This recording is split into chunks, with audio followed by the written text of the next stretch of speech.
Assalamualaikum warahmatullahi wabarakatuh.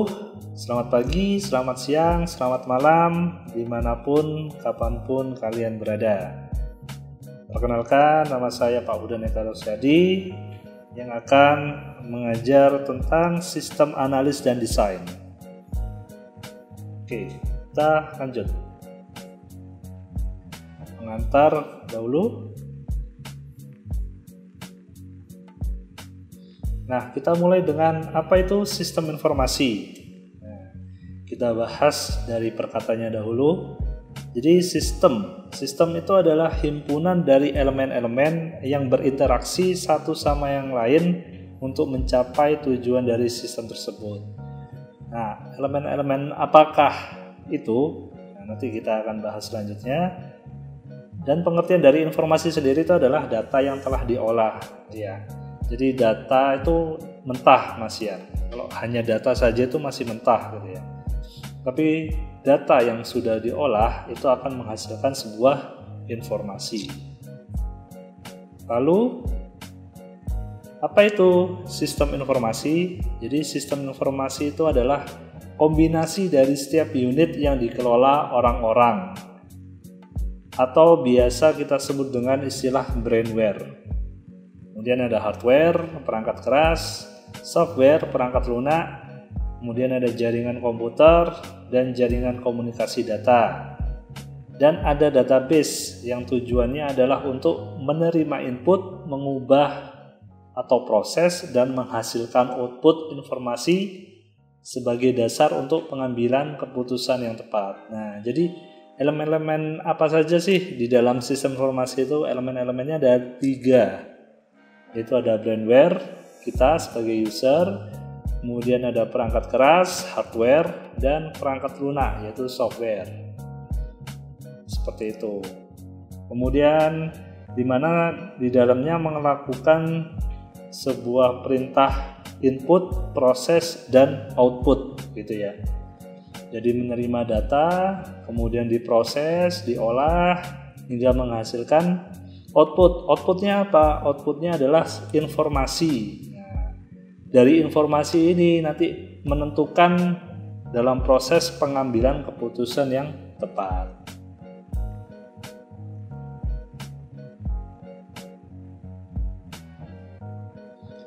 Nah, yang kita pelajari sekarang adalah mengenai sistem analis dan desain, atau dalam bahasa Indonesianya adalah analis dan perancangan sistem informasi. Lalu apa pengertian dari analisis dan perancangan sistem informasi ini? Jadi analis dan perancangan sistem informasi itu adalah cara untuk menganalisa permasalahan berdasarkan data yang telah diperoleh. Kemudian didesain atau dirancang dengan tujuan untuk menyajikan sebuah sistem informasi agar terorganisir dengan baik. Nah, itu adalah pengertian dari sistem analis dan desain, atau bisa disebut juga dengan analisis dan perancangan sistem informasi.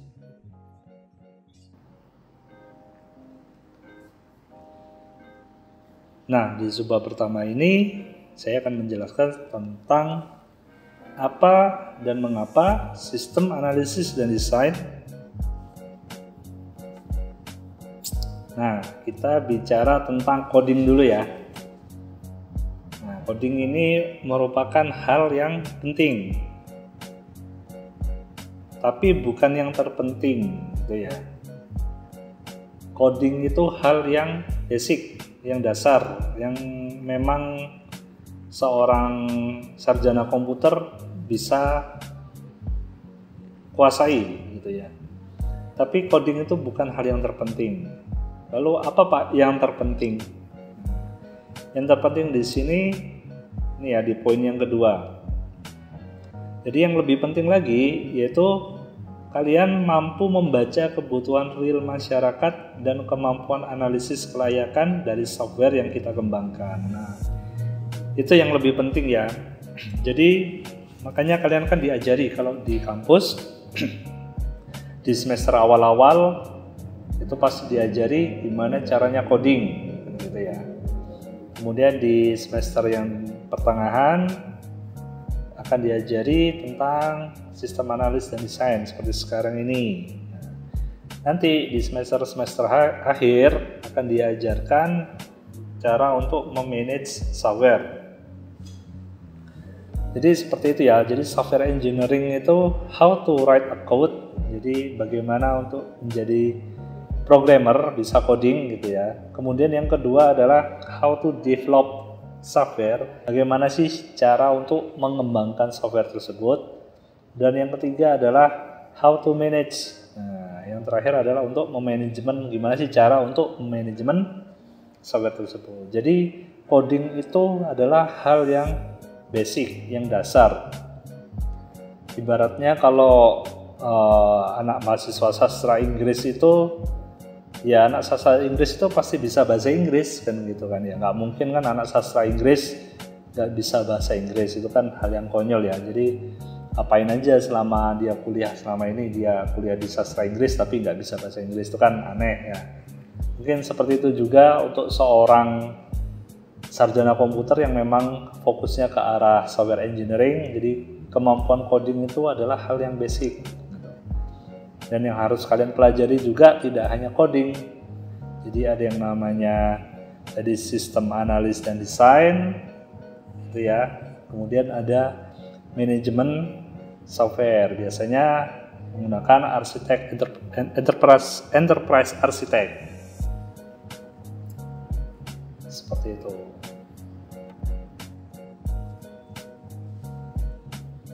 Nah, ini ya kegagalan project software.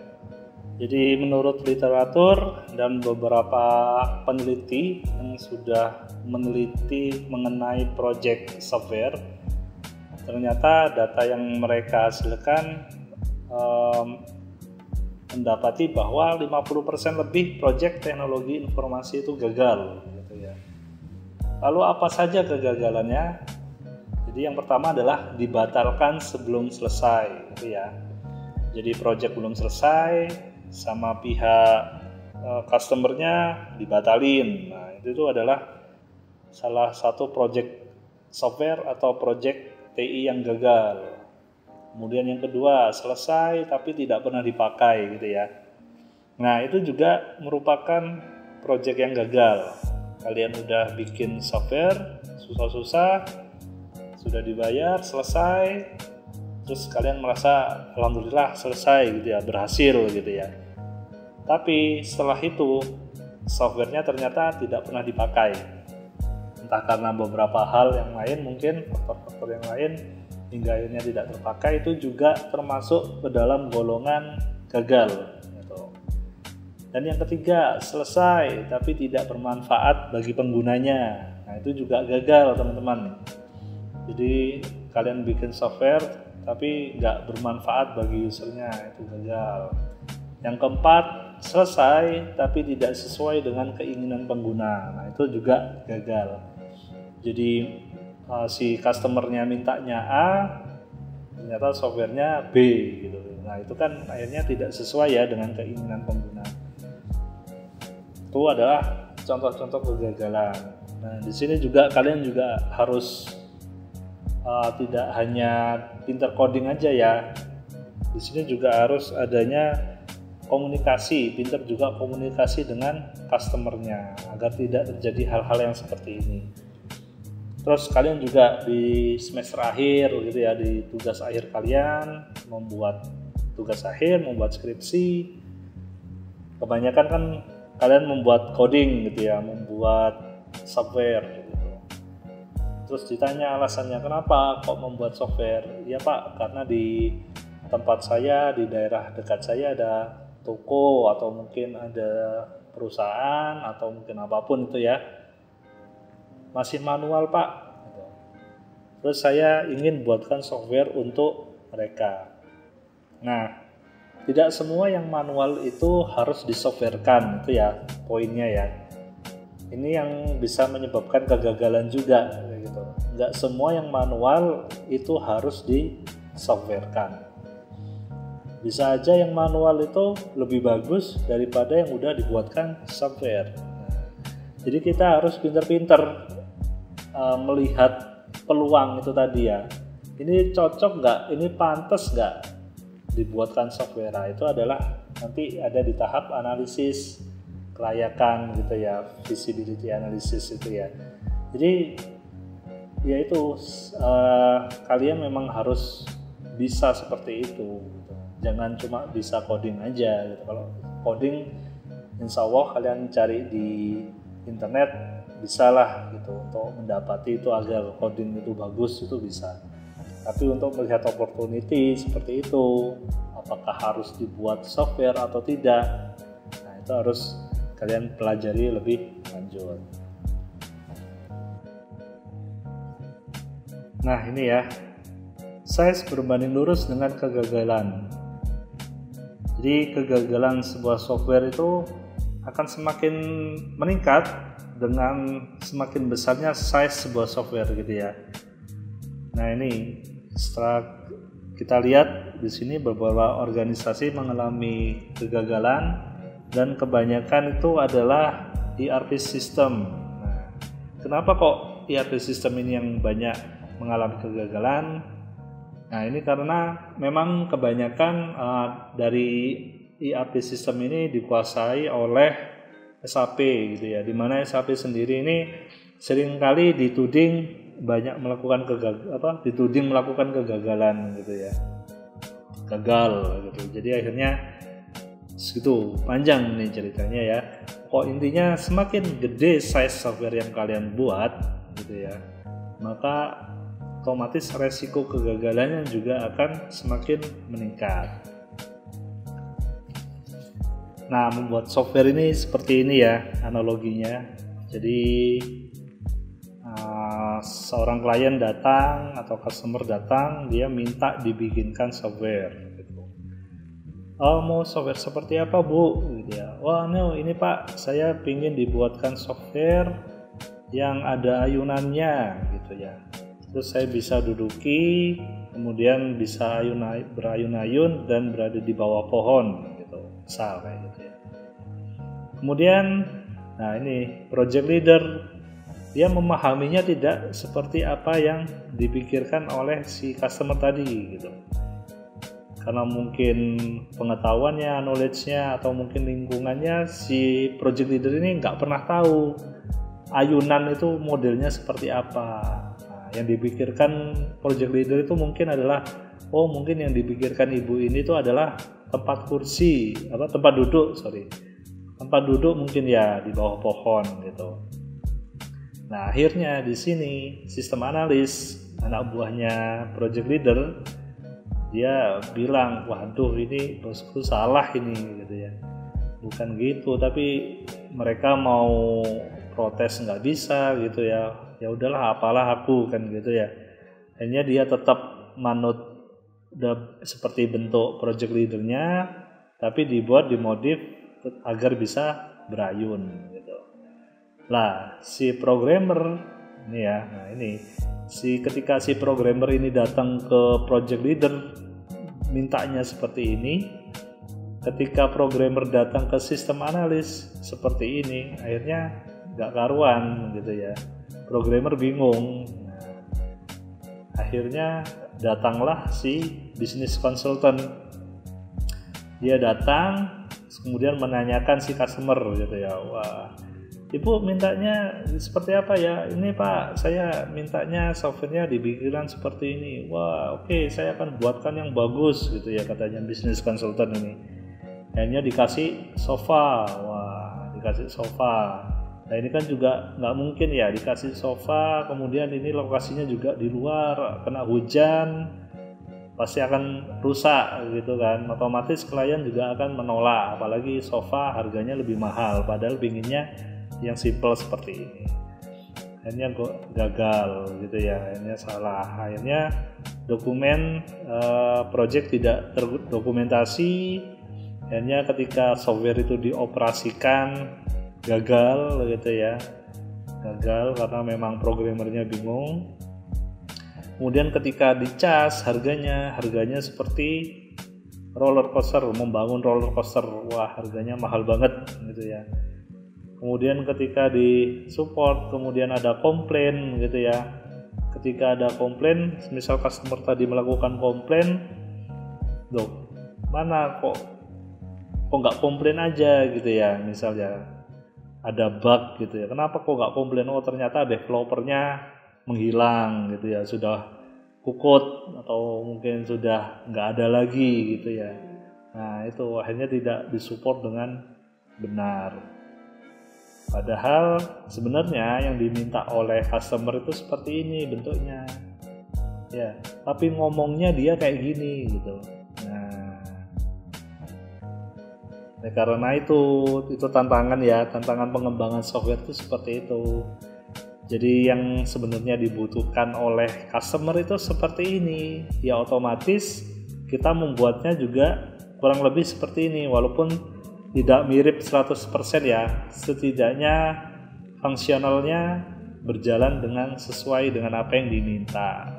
Seperti itu teman-teman. Jadi hanya berlandaskan coding aja belum tentu bisa menyenangkan hati customer gitu. Jadi banyak sekali tahapan-tahapan gitu ya. Terus apakah ini kesalahan dari developer? Bukan, ini bukan kesalahan dari developernya. Jadi memang harus, kadang kan kita ketemu customer yang ngomongnya seperti ini, ternyata bentuknya kayak gini kan jauh gitu ya, beda. Nah kita akan di luar nanti akan menghadapi hal yang seperti itu. Jadi memang harus pinter-pinternya menyerap requirement dari customer gitu. Banyak komunikasi gitu ya, seperti itu.